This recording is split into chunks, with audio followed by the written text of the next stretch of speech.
Hello, I'm Joanne Hartman. Welcome to Comfort Country and Explore the Floor. I'm with Marilyn Lowry here, who works at the Stirling Festival Theatre. Marilyn, you're here as a board member. I am. Can you tell us a bit about the theatre and its history?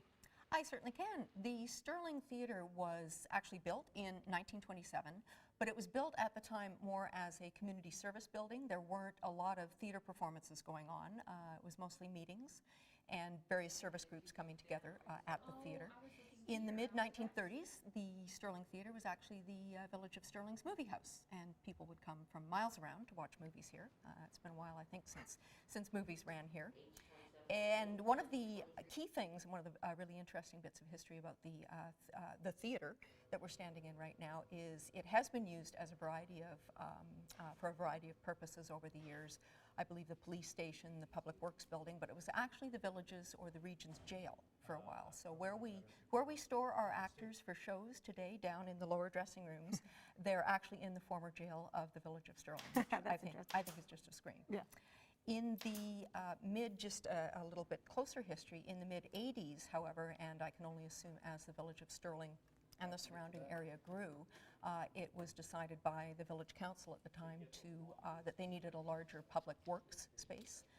So I believe village council had actually passed the resolution to gut the Stirling Theatre and turn it into a public works building. Tell us about SPAC and what SPAC means.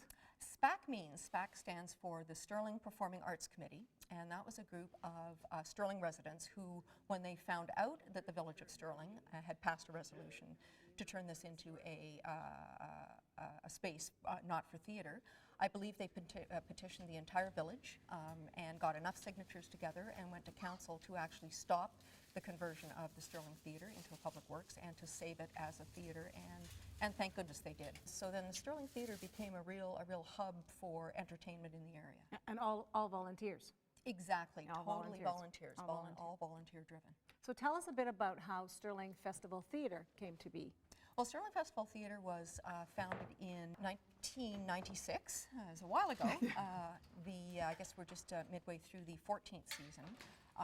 The founding artistic and managing director was Caroline Smith, a professional director, choreographer based then in Toronto, but who had worked professionally for probably 25 years at the time. She came to the area and made a pitch to village council and landed the position as the founding artistic and managing director, and started actually producing the Stirling Festival Theatre, which is actually the professional theatre company working out of the building, started actually rehearsing, building sets, of which I think we've seen some in production, actually for purpose-built shows by the theatre themselves.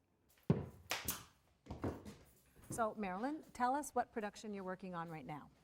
Well, right now in production is Hansel and Gretel, which is the Christmas panto that happens every year. It's been a favorite of audiences for miles around. It is world famous. I think so. I think so. I think so.